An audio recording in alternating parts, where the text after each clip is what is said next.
Et à 7h22 tous les matins dans Europe 1 Matin, Dimitri Pavlenko, c'est l'heure de retrouver Laurent Tessier. Bonjour Laurent. Bonjour à tous. Et c'est déjà l'heure de vérité pour Sébastien Lecornu. Il affronte deux motions de censure ce matin, RN et LFI. C'est la question qui est revenue ces dernières heures. Comment des députés LR peuvent-ils accepter de ne pas censurer un gouvernement qui compte suspendre la réforme des retraites? Ces dernières heures aussi, tout a été fait par le camp macroniste, je suis ironique, pour donner envie de censurer le gouvernement. Hier matin, Yaël Braun-Pivet, la présidente de l'Assemblée nationale, était sur France 2.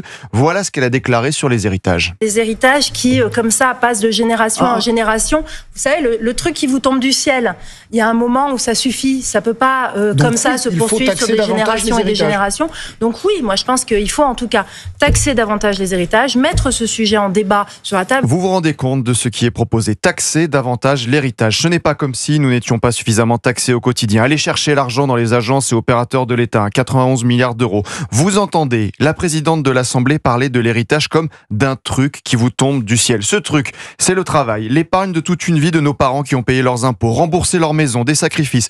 Pascal Praud rappelait hier le barème des droits de succession.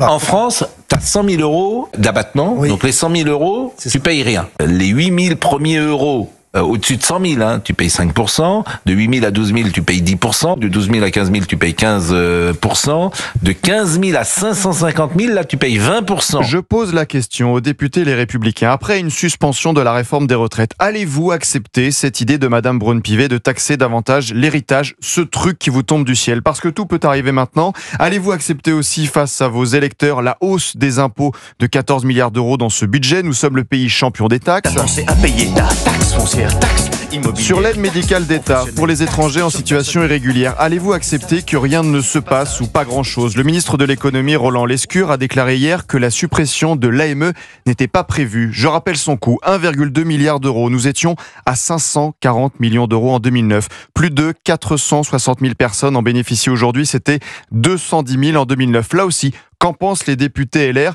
9h approche, l'heure de vérité arrive avec le vote des motions de censure. Il va falloir faire un choix et l'assumer ensuite devant les électeurs. Et rappeler que 79% des Français veulent une politique plus ferme en matière d'immigration. Sondage CSA pour CNews, Europe 1 et le JDD. L'auront-ils avec ce gouvernement et la pression permanente du Parti Socialiste? Sondage publié hier, 68% des Français sont favorables à l'organisation d'une élection présidentielle anticipée. Quelques rappels avant l'heure de vérité. Merci beaucoup Laurent Tessier. Vous taxez davantage l'héritage. Je me suis juste entendu taxer davantage en fait.